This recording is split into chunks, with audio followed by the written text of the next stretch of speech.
Well, thank you, Kenji, for the very kind introduction. I will have one correction. I actually was in the first class that did all of our coursework at the new campus at the business school, which is really where the citrine story begins. Because before citrine, I was one of the many material scientists in the world that did everything in what has now come to be called the classical way. It was developing new materials, developing products based on those materials, by building some materials we were going to make, testing them manually, opening the results in Microsoft Excel or JUMP or R or Python, typically Excel, and looking at the data that I had generated, squint, tilt my head, and hope to see some kind of trend that I could exploit. And it was while I was at Stanford that I realized that that was probably not going to be the future of things. And so I'd love to sort of take you through the arc of history as it comes to citrine. There are a couple chairs up front if you'd like to come join. I'd love to take you through sort of the arc of citrine, tell you a little bit about our experience working in Japan, and share what is our vision for the materials and products future, because I think it's very different from what we see today. So the way we first got started, excuse me, the way we first got started was actually via a business school case study. So my co-founder, Bryce, had been a PhD student at Northwestern University in material science. And he'd come to Stanford for his MBA, wanting to have a bigger impact than he could have from academia. And we had this discussion about what does the future of the materials and chemicals industry look like. And we had this realization that for a long time, the materials industry was defined by how efficiently you could produce. So if you were Mitsubishi Chemical, or you were JFE, or you were another big Japanese firm, you had your handful of products that you were very good at producing, some of the best in the world. And the question was, how high could you make that yield? How low could you make the cost? And any savings you could find was all going to be the margin that defined you as a company. And then something happened. This product was released. This is the iPhone. Most of you probably have them.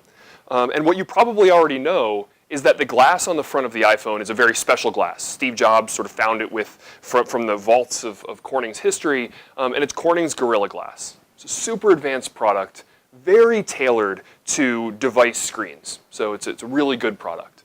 And that product is worth $1.5 billion a year to Corning, which is incredible for a single materials product. And it sold at relatively low volumes, actually, considering it's $1.5 billion. And so you have to ask the question, why is Corning able to make that kind of profit on a product like Gorilla Glass?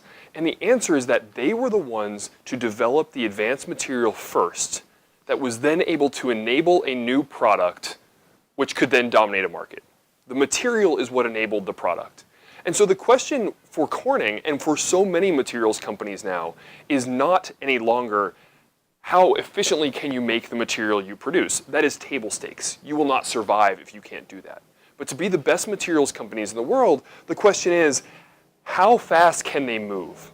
So these companies are now defined by their ability to innovate.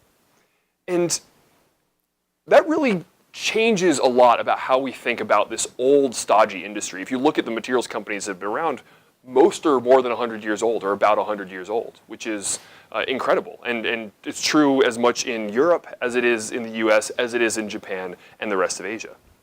So citrine was created to deliver for this new paradigm, this new idea that materials companies that produce things at incredible volumes must be able to move quickly. And so we started to look at the thing that every Silicon Valley startup has started to look at, which is artificial intelligence. So we started to say, and I had the benefit of my co-founder having been one of the very first PhDs to really dig into artificial intelligence as a scientific development methodology. I had the opportunity to really look at this boundary. And so, we were really lucky because we had this incredible blend of sort of talents and experiences. We had a PhD with very deep experience in AI, very deep experience in materials. We had, my background was industrial materials. I was making these things. I understood the experimental effort.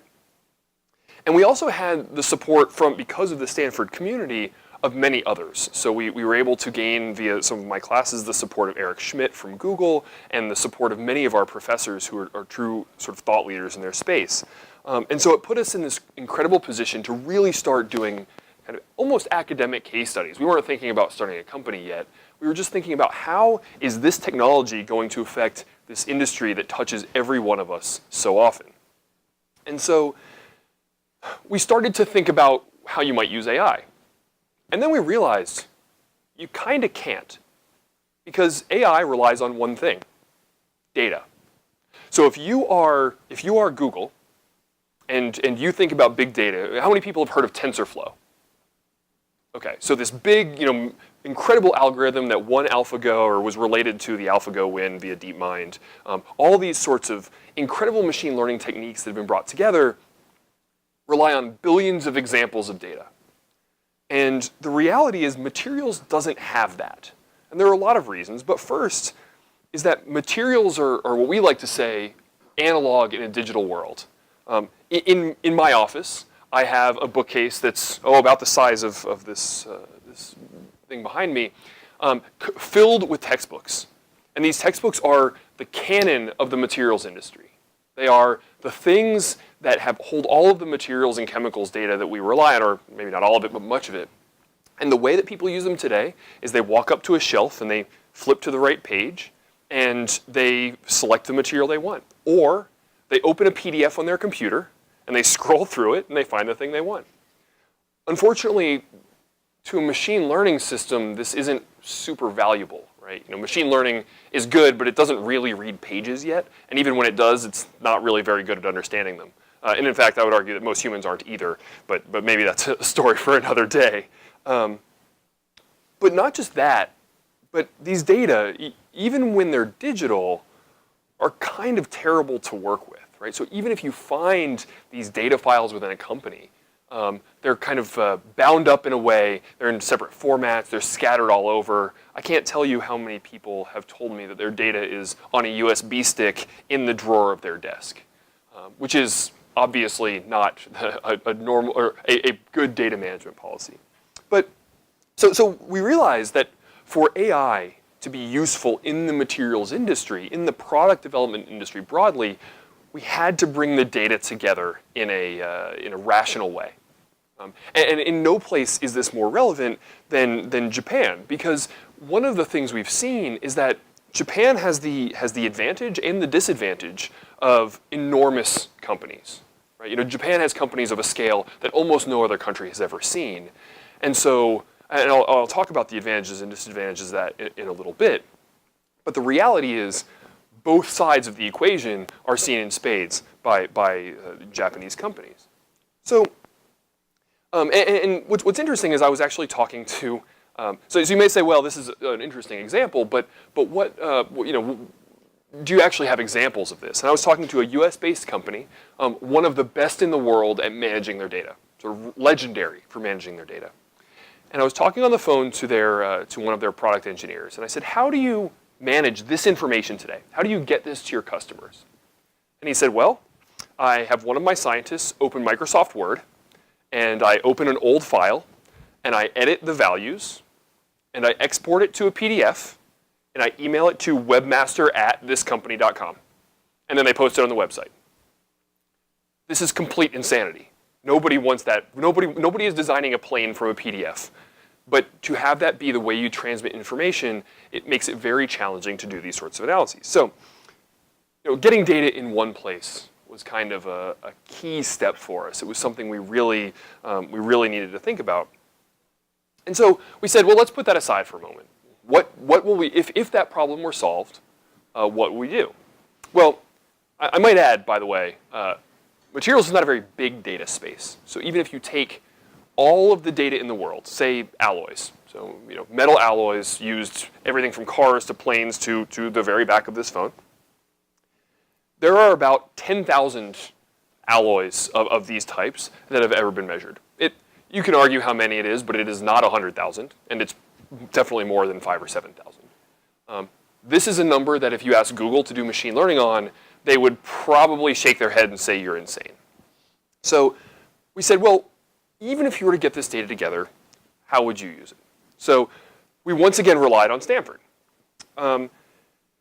We took one of, there are a handful of startup courses in the Stanford ecosystem that all rely on the same ideas, right? This design thinking, this idea that you're going to bring customer feedback, user feedback, ideas all together and build a product that solves a need.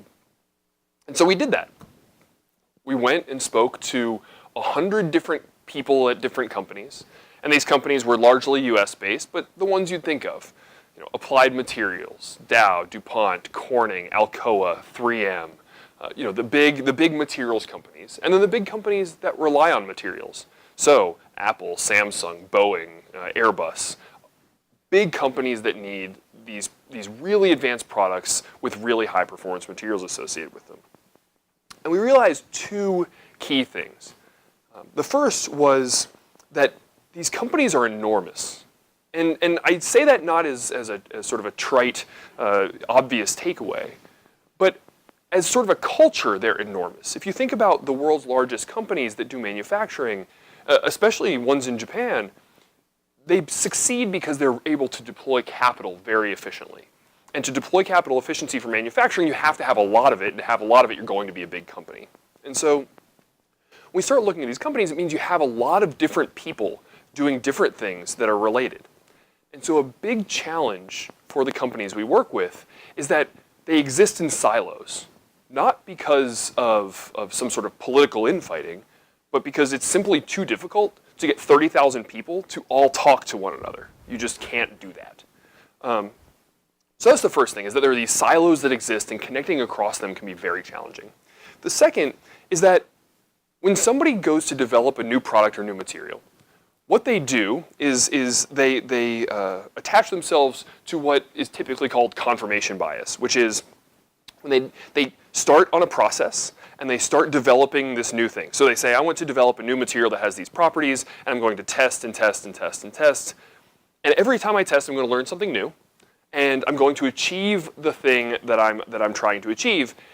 And when I achieve it, what happens is I now have the thing I was trying to achieve, and I walk down the hallway at my company and I say, I just invented a $1 billion material. This is the next Gorilla Glass. This is the good material. Everything else was a failure. Which is true in a very short term, but over the long term, all those 9,000 tests you did to achieve that one victory are lost. If you leave them behind, they are lost and they're used for nothing. And to a human, that there's sort of impossibly large numbers of things that could have gone wrong. To an artificial intelligence system, we can actually start to stitch these things together and see patterns in how materials and chemicals behave that allow us to much more effectively target what we're going to do next. And so what this means is that there's an opportunity to take that 10,000 and all the lessons learned along the way, institutionalize that 10,000 tests, and compress it to 7,000 next time, and 5,000 the time after that, and 2,000 the time after that. And the goal would be to get to 1. I think we probably are some distance from that. But even if you could take 10,000 and make it into 1,000 or 100, there's obviously tremendous benefit there. And so those are the things we learned as we really dug into the potential at these companies. And so the issue is we need to institutionalize this methodology. So Citrine, we're a software company, right? We sell software, we license software to companies, but we're a methodology company. We bring the new generation of how to develop products to the manufacturing sector. So this is how we think about the world. This is how we think about the world. So this is what most people would think of as the scientific method. Francis Bacon comes up with the hypothesis test conclude modality, and you come up with an idea, you test it, you learn something from it, and you start over. And this is beautiful, right? It's systematic. It's in some ways, this is kind of culturally in line with many of the Japanese continuous improvement manufacturing methodologies. Indeed, the best design of experiment system is the Taguchi method, which was generated in Japan. And so the hypothesis generation step, though, is still not a systematic process. So it's the way the system works is I have an idea, and then I test the idea and it comes back, and then I sort of, in my brain, come up with another idea. And so what we say at Citrine is, when you have a human who's trying to accumulate data in their own head and trying to make a decision about what comes next, that's what most of us commonly refer to as intuition. Sort of using the gut feel to figure out what comes next. We believe that intuition plus data, bringing a massive amount of data to bear on a problem, and using the tools at our disposal to help orient the person to make a better hypothesis is the key to unlocking this much more efficient development pathway. And it's simple, right? If every hypothesis I make is a better hypothesis than I could have made on my own, then obviously I'll get to my answer more quickly. And so it's not a question of replacing, a scientist or a product developer. It's a question of making tools more available to these scientists and product developers to make them more efficient. I usually think about this is sort of an aside, I usually think about this like in the mid-'80s, VisiCalc was the first spreadsheet that sort of came onto the market. And if you talk to accountants or read discussions about how people reacted to it, they said, well, this is going to be terrible. It's going to either replace all accountants or be completely useless. We still need bookkeepers. And now if you are to go into, you go to Wall Street or you go to even, anyone at my company or anyone over the business school, they would say, wait, doing accounting without Excel? That seems like a crazy idea. I'm not going back to paper. In some ways, we think about Citrine in the same way. A product developer should not be looking at this as, is this going to, sort of cut off a major part of my job? It's taking the analysis they would already do and allowing computers to help surface that sort of perspective. Because what we want to do is understand what those trends are. So the question is, what is the upshot of all this? What do I mean when I talk about this? Well, let me walk through an example. So we worked with a very large conglomerate, and this company was trying to develop a material for a very specific optoelectronics use case. So they were thinking about LEDs, and they were saying, what are the characteristics I need to have this be a breakthrough LED product? And the breakthrough LED product was really a combination of characteristics. It wasn't one thing, right? You always think about materials as, is it lighter or is it stronger? Well, it turns out you don't want it to be lighter or stronger. You want it to be both. So in this case, it was looking at these sort of LED materials. And the question was, how do we actually get there? And so here's what happens when we work with companies. They typically take 3, 4, 5 scientists, put them in a room, and they answer 3 critical questions. The first is, how long will it take to develop this thing? The second is, how much will it cost? And the third is it even possible? Because if you're asking me to allow you to time travel by holding an iPhone in your hand, no amount of machine learning is going to help you do that. And then they spend about a couple hours and figure out the answers to those 3 questions, write them down, pass them along to the CTO of the company, and now they are committed to doing that thing. So we say that's an intuition-based process. You can't use data in 2 hours with 3 guys and a whiteboard to figure these things out. And so what we say is there's a huge opportunity here.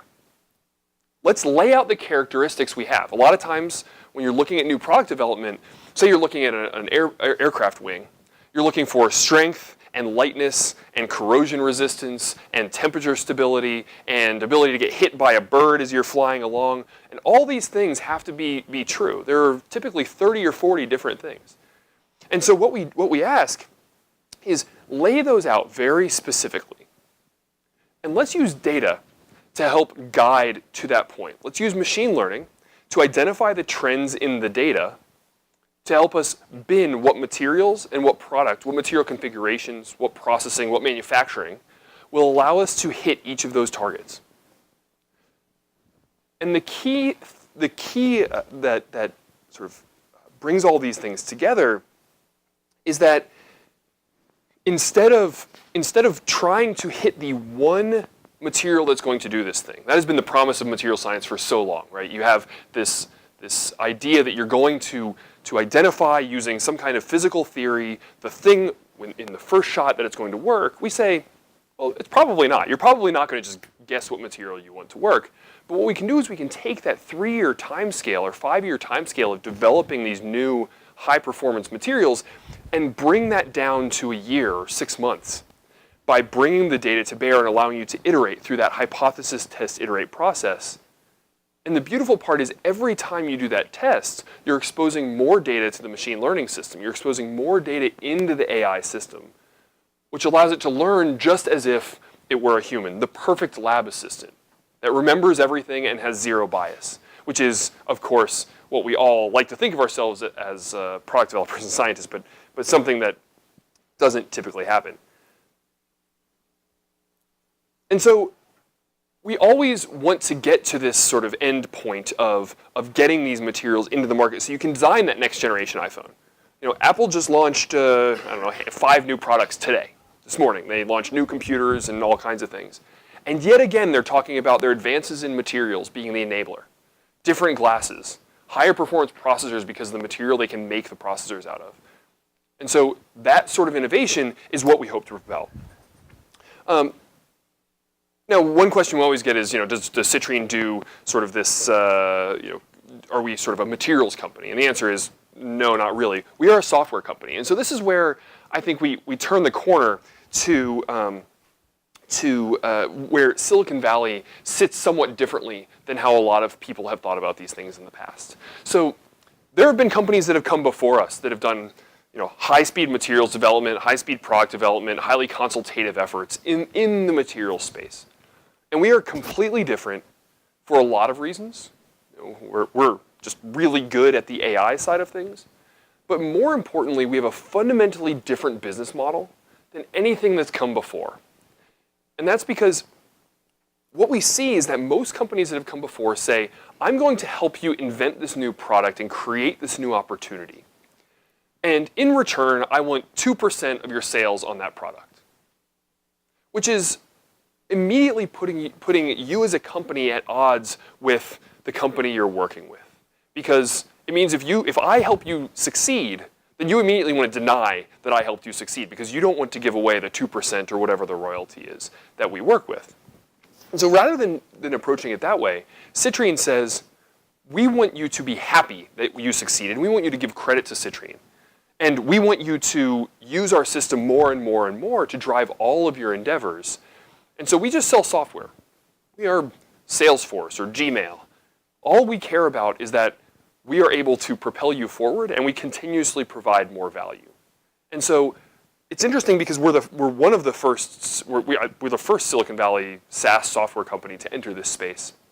And it's a real departure from what had been done before. And in fact, when I talk to companies from Japan, there's always an assumption that there's a language barrier problem because the idea that we would not take a royalty is so striking. It's so different from what has been done before. And we always have to reassure them that no, actually, this is how we run as a company. So, before I get into the Japan-specific component of what I'd like to say, to put a bow on things, there are 3 core things that we do, and they're really simple, and they relate to the points I've made along the way. The first is we have what we call the ingestion engine, which solves the digital analog data problem. It allows us, it's a system that allows us to structure data very effectively. It allows us to build connections between materials data.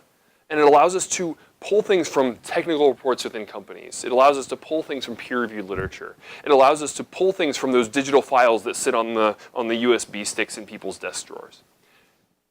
And by bringing it all together, we're starting to solve that problem that the data isn't available. But maybe more importantly, it allows us to get it into a single structure, which is the second piece of what we do. when I was at this, I used to work at a small materials company, and when I was there, I used to have to pay this consultant to constantly redesign our database because it was always breaking because I was changing my measurement methodology.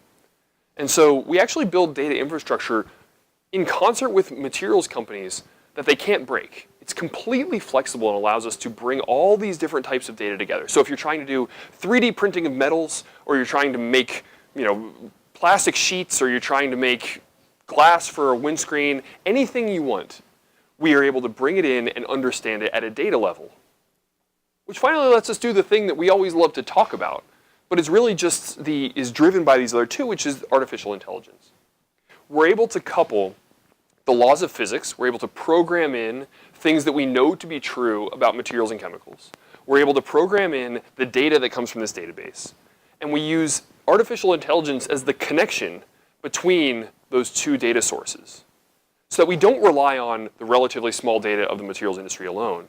We rely on 5,000 years of materials development that humanity has undertaken, and the rules of thumb that we've learned as scientists. So we're actually able to boost the value we get from each of these data sources.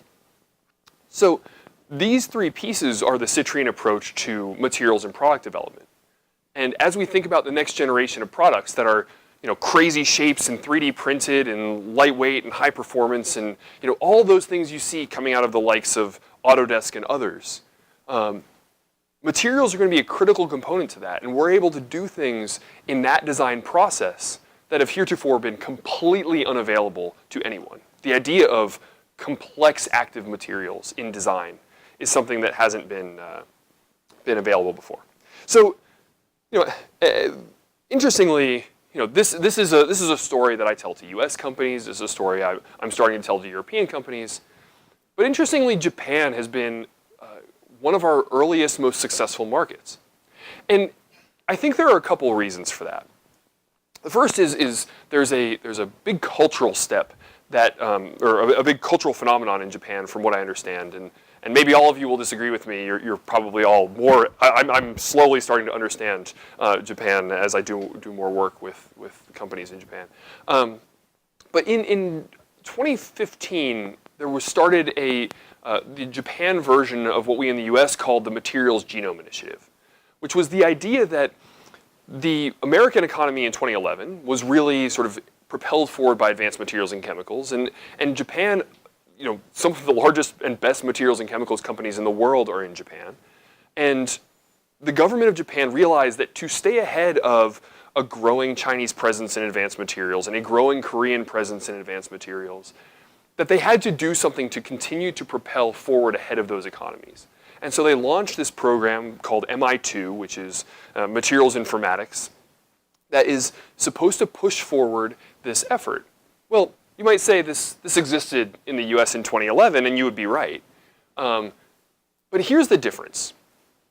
In the US, when the government suggests companies do something, the companies wave, say, how much money are you going to give me to do it, and then go off on their own and maybe consider doing that in the future. They're relatively lightly influenced by the government.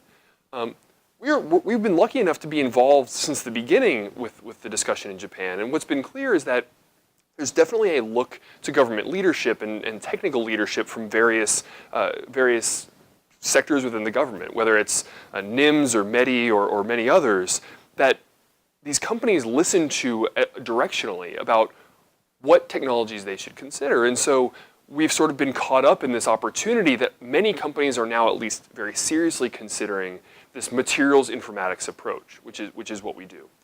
So I think there's, I'm sure there are many ways you can say that government-led innovation can be fraught with risk. In this case, it's one where it's enabled the Japanese economy to take on this great new opportunity in sort of taking on a new technology that really is the future and is looking more and more to be the thing that is oncoming. So the way we actually, I will start. I always like to start with the hard news and finish with the happy news. So I've just got a couple examples and some things to mention about doing business in Japan as a startup, because I think there are some real challenges to doing business in Japan as a startup. And there are some huge opportunities that if you can crack it, Japan can be an incredible market and incredible partners. So I'll start with the hard stuff first. So there are many difficulties in working with Japan. I won't pretend that there aren't. The first, and this is sort of obvious, is the language barrier. So when you go to Japan, obviously, I mean, forget navigation around Tokyo subways and other simple things, but even when you're talking about highly technical conversation, most people speak pretty good English actually, but there's still kind of a narrow level of barrier there that can make things less clear than they would be if I were talking to a native English speaker. And given that I know that I talk fast, and given that my business is incredibly technical, it can be very easy to find myself in a conversation where the person I'm speaking to does not have the sort of casual level of English that I do, and I have zero Japanese, so I certainly cannot sort of cast aspersions there. So that's a small thing. I would say more importantly, you can get past that, right? So I actually hired a guy that speaks Japanese, and it's just sort of unlocked many opportunities. But the second thing that's been maybe more interesting, when we first started doing work in Japan, we heard feedback from our investors that doing business in Japan is really hard. Yes, maybe means absolutely no. Yes means maybe, and there's sort of this just like shift in hierarchy of what there's like language and then there's language. But what we found is there's actually this tremendous once you understand the business culture, there's a huge opportunity there. But coming to that understanding requires a coach. And I was very lucky because I actually found a few coaches here that didn't even know they were coaching me. They were scouts for big tech companies. They were scouts for big manufacturing companies. They were people in the CTO's office of major electronics makers. And they would say, let me listen to you and I will translate culturally to the people on my side.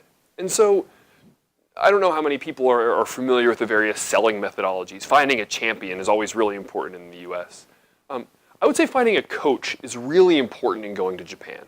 Because if you can find that person that isn't necessarily invested in you in a monetary way or invested in you in some sort of personal agenda way, but someone who just really cares about getting good technologies into Japan, it creates an opportunity for true telling of stories and true understanding of what the best practices are.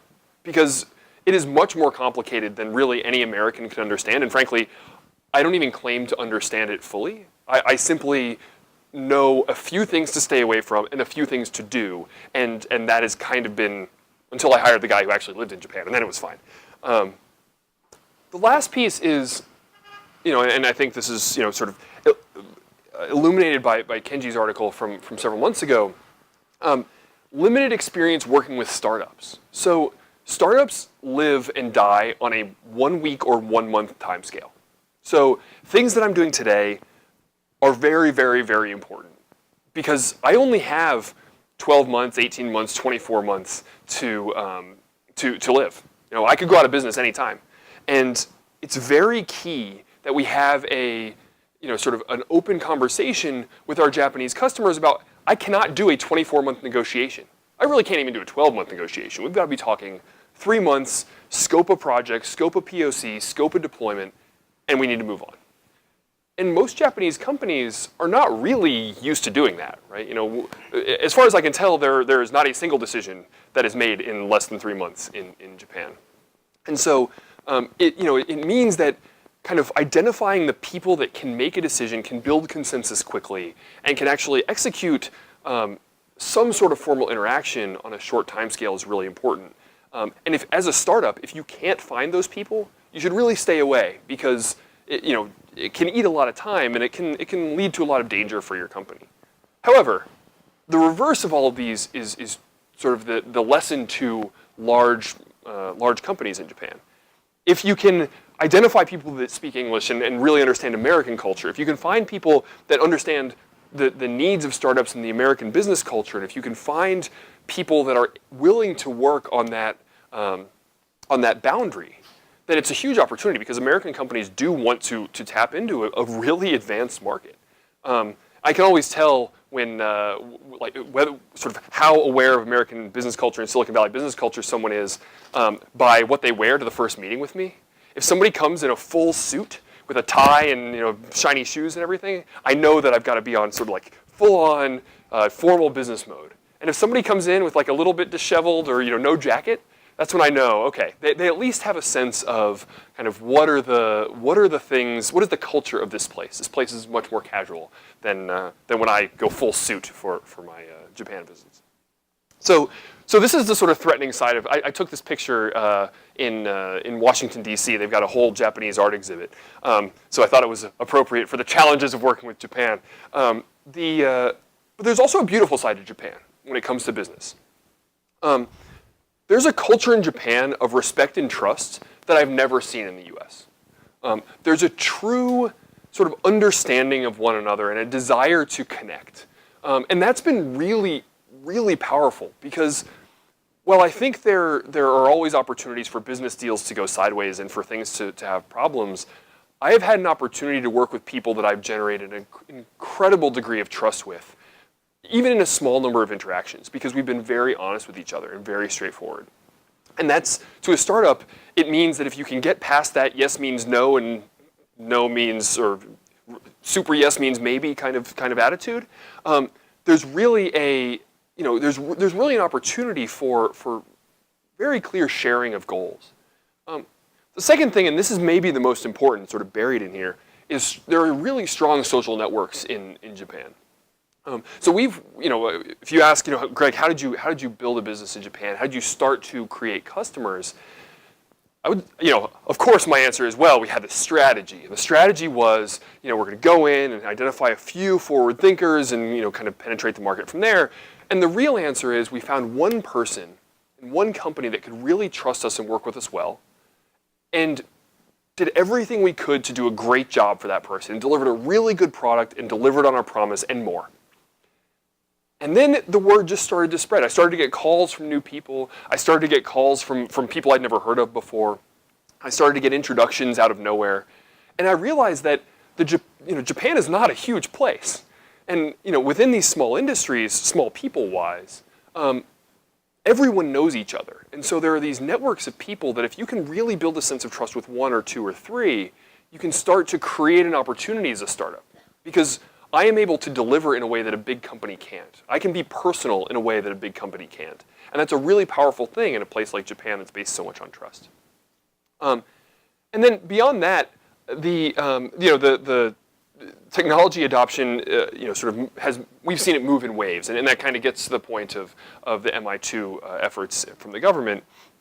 And then maybe more specifically on the sort of side of the business that we work in, Japan, the keiretsu have incredible volume, right? Like they're just huge companies and huge networks of companies, the likes of which really aren't seen anywhere else. And the negative of that is that they can take forever to move, and it can be hard to find the right people, and you have to navigate organizations in ways that sometimes you don't have to in the United States. But on the other side, if you're running a data-based business, you now have 100 years of history of like a quarter of the economy of Japan putting data into a single company, right? I mean, you talk about, take a look at a company like Mitsubishi. You have so much data over so much time being pulled together into a single place. This is my dream. From a machine learning standpoint, this is the greatest thing I could possibly imagine. And so this is true in very few countries. In the US, we kind of have this history of you build a company up, you split it. You build a company up, you split it. You build a company up, you split it. Japan doesn't really have that model. Even the sort of the post-World War II splits, those companies are still pretty tightly integrated with one another. And so we're able to do things there with data that really are difficult to do in the US. And so there's a huge opportunity for machine learning companies, artificial intelligence companies in particular, to have a real impact on the Japanese economy, in my ever so humble opinion. But I think this is shared by many others that I've spoken to who are familiar with the economy. The last thing that I'd highlight, and this is an interesting one. When we look at companies in the U.S., there's always a very arm's length transaction to them. It's a very transactional nature. There's always a sort of you start the project and then you immediately start negotiating about what comes next, and it's pretty aggressive. In Japan, it really feels like there's more of a partnership model. They want us to succeed. We want to treat them well. There's always a very, it feels very collaborative. That's not to say there's not a negotiation. There is definitely a negotiation, and it is tough, and there are lots of people involved, and it is complicated.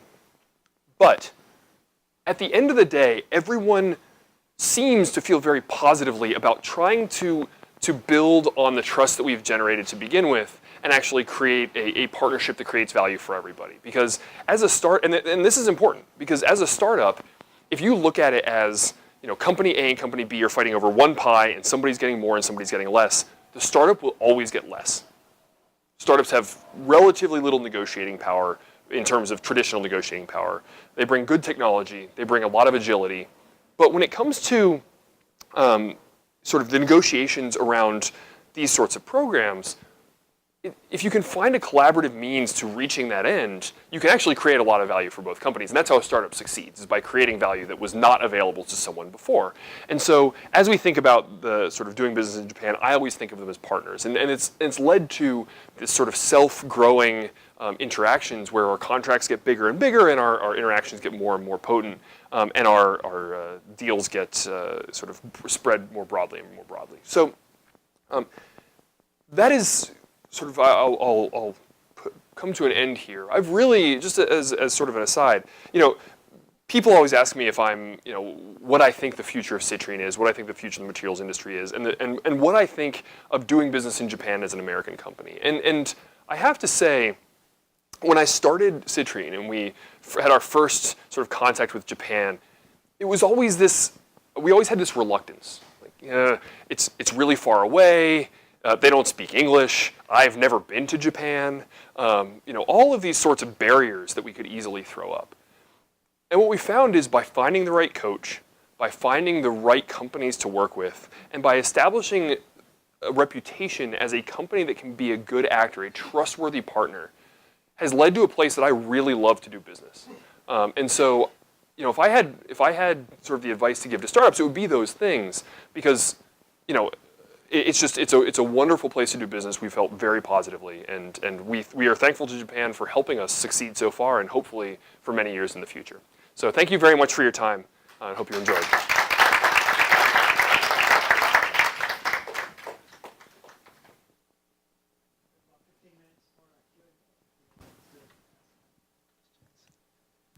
Hi, I'm Matt. I highly appreciate your fruitful presentation for us.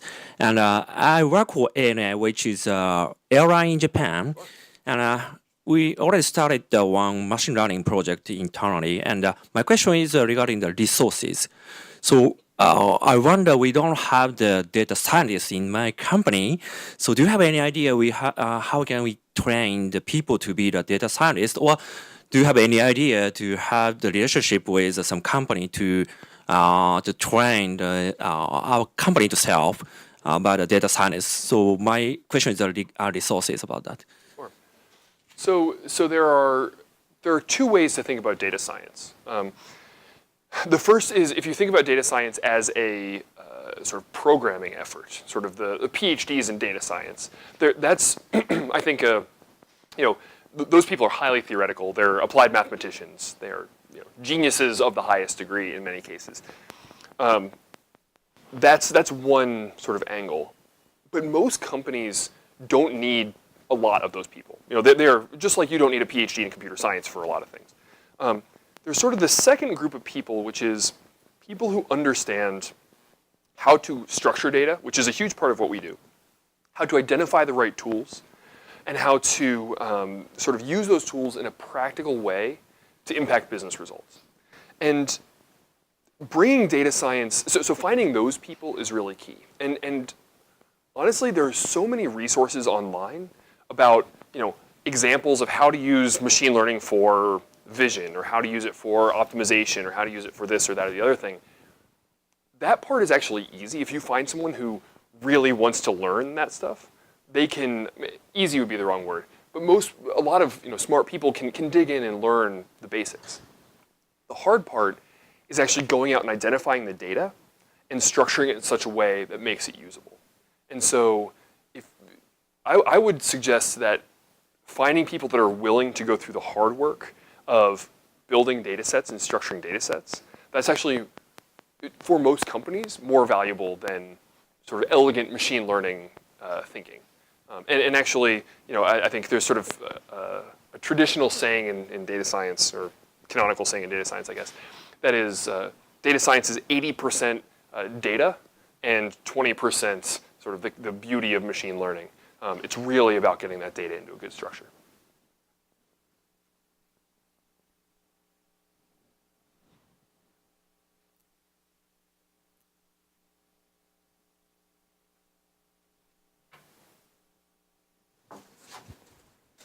Thank you for talk. I think for the human to research material science, I think human use both theory and data. But for your machine learning, you are teaching the not only data, but you are also teaching the theory too. That's right. So and I don't mean to suggest that we will not replace human scientists. That's a long way away. But yes, bringing in theory in the form of analytical relations, so equations, and bringing in theory in the form of sort of machine learning models that reflect scientists' intuition are both ways that we're able to incorporate theory into the data landscape. So I can imagine how you can teach the data, but how you try to teach a theory like equation. So we actually have a specialty system that we built, a very custom machine learning system. That rather than using, so traditional machine learning is you start with some inputs and you have a black box that's trained by data, and then you have an output, and it just kind of goes through and you have no idea what happened inside. This is a problem because if you don't know what's going on, there's nothing you can do to adjust it.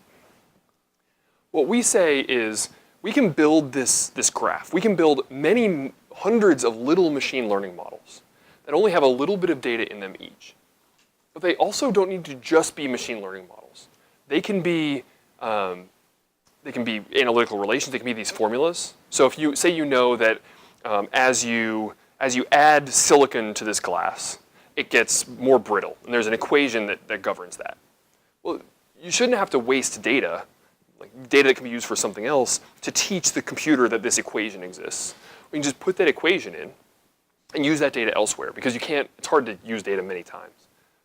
And so by building these graphs where the system automatically goes and pulls the right pieces of information at the right time, we can actually incorporate those equations into the machine learning model. So our machine learning models are actually many little black boxes. Some are little black boxes, some are little equations that then all fold together at the end to give you a good prediction. So this is, honestly, this is the innovation, the machine learning innovation that we have, propelled by PhDs in applied physics and applied math, bringing these things together. Thank you. Of course. Hi, I'm Naoki. Thank you for interesting talk. I have a question, maybe related to different application of your idea.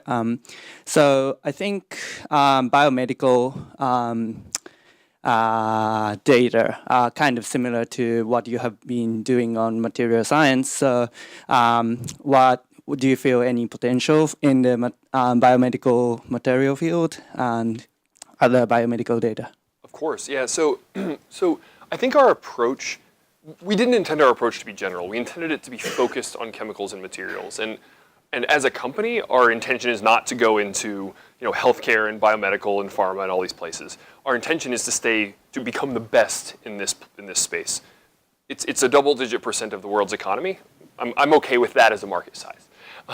But in theory, you can imagine that there are known relationships between biomedical information or biomedical data and the sort of known equations, known relationships. And you could use very much the same approach.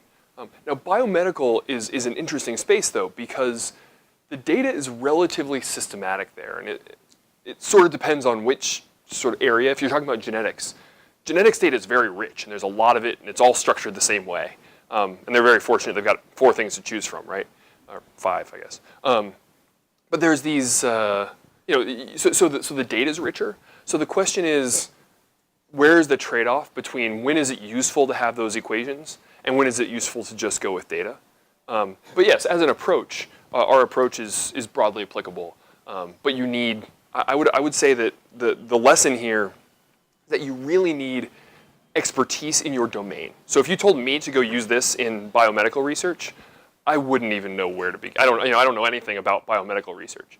And so if you're a biomedical expert, using this technology in biomed or food design or agriculture or what have you, there's no question that's possible.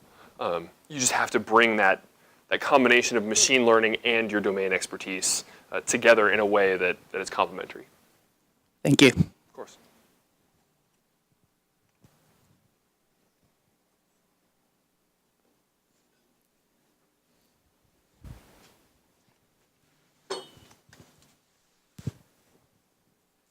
Hi, my name is Atsushi Yanai from Mesoto. Thank you very much for your presentation. Simple question. Do you operate or do you do business outside of Japan? I mean, US and Japan and any other countries? We do. So we do business. We generally do not constrain ourselves geographically. So we do business in Japan and the US. We have done business in other parts of Asia. And we are getting ready to launch our European efforts over the next couple months. The problem is when we started, and this is just a startup problem.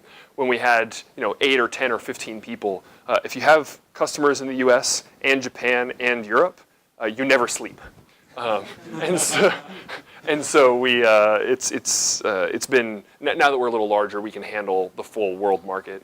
But honestly, I think it's clear. I was telling Kenji before this, my VP of Business Development is just landed in Japan yesterday and has 2 full weeks of visits planned because the Japanese market is so strong for us. And so, while I'm sure Europe will come along and the U.S. is obviously growing as well, to see a relatively small country in Japan have that much interest, we're really focused on Japan as a market. It's a very important market for us. Thank you. Of course.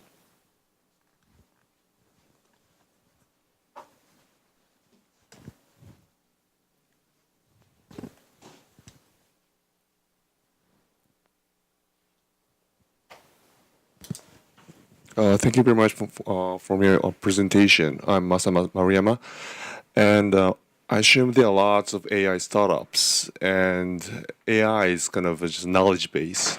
And when you present or propose to the new customer, how do you differentiate with other competitors, and how you convince the company why you have to use AI? So it's interesting because for a long time, we used AI or machine learning as this, the thing that we sold, right? It was, we do AI here, buy AI.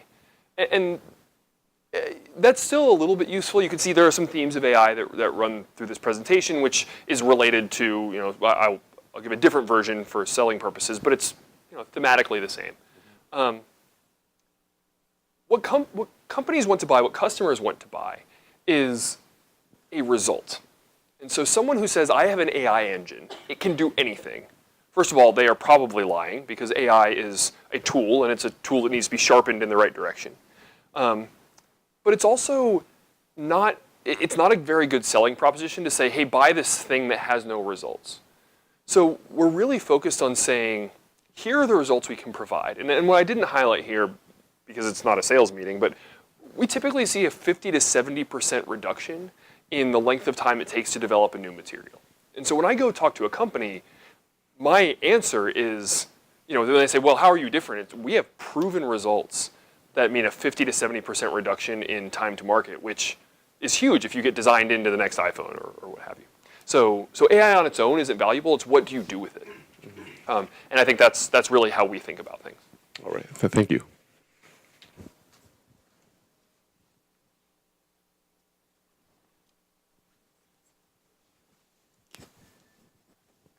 Hi, I'm Go from Sumitomo Mitsui Banking Corporation. It's a very interesting speech. Thank you very much. And also, it's very interesting to hear that you mentioned about the how the important the failure is. Many insights coming from that failures. But actually, as you know, most of the Japanese corporate have some kind of culture that failure cannot be allowed. Well, officially allowed. Of course, everyone know no success coming from failure. Anyway, failure should be there. But there's kind of still the culture is. But how do you think about do you have any idea of how we can change these kind of mindset? And I think you gave us some insight because if the Japanese corporates can view the failure as a kind of asset for the future success, it might be a very good way to make our mindset change. But if you have any further view, please let us know. Thanks. Of course. So I think there's a real challenge with the word failure because it creates a dichotomy between failure and success. And in product development, if you're developing your next generation, no one thinks you can just snap your fingers and have it arrive, right? Like that you know you have to walk a path to get there. And if I am going to drive home today and I make a wrong turn, I don't stop, get out of my car and say I failed. I just go get back on the road and keep on going home.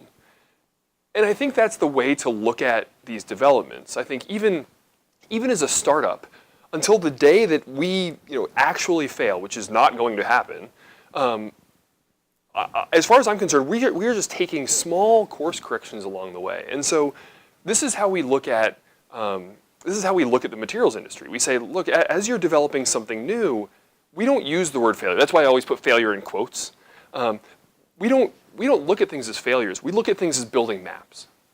And if you can build a map over the course of your business, over the course of your materials development, over the course of your product development, over the course of a friendship, whatever it is, that constantly refines to some goal, then no matter how far out of the way you went, you can kind of turn back. And so I guess when I think about how to communicate that to people who traditionally say failure is not an option, it's to say, well, yeah, I agree, failure is not an option, and so this is not failure. This is simply a step along the way, and the path is never going to be straight.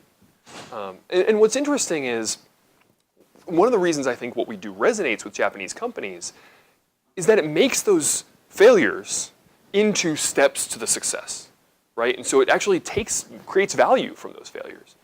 Whereas, I think in Silicon Valley there's an inherent, there are people who fail 3 or 4 times at a company and still get funded. It's because they've learned along the way, but they're still called failures. I think sort of more directly tying the learnings of a failure to the pathway to success is really a critical step for helping people understand that mindset. So, as we sort of continue to map into the Japan market, we have to do that kind of teaching and sharing. But I think if I were a new manager at a Japanese company, my message to everyone would be, yeah, we are not going to fail, but success is not tomorrow. Success is always walking a journey, and that journey sometimes is difficult. Thank you.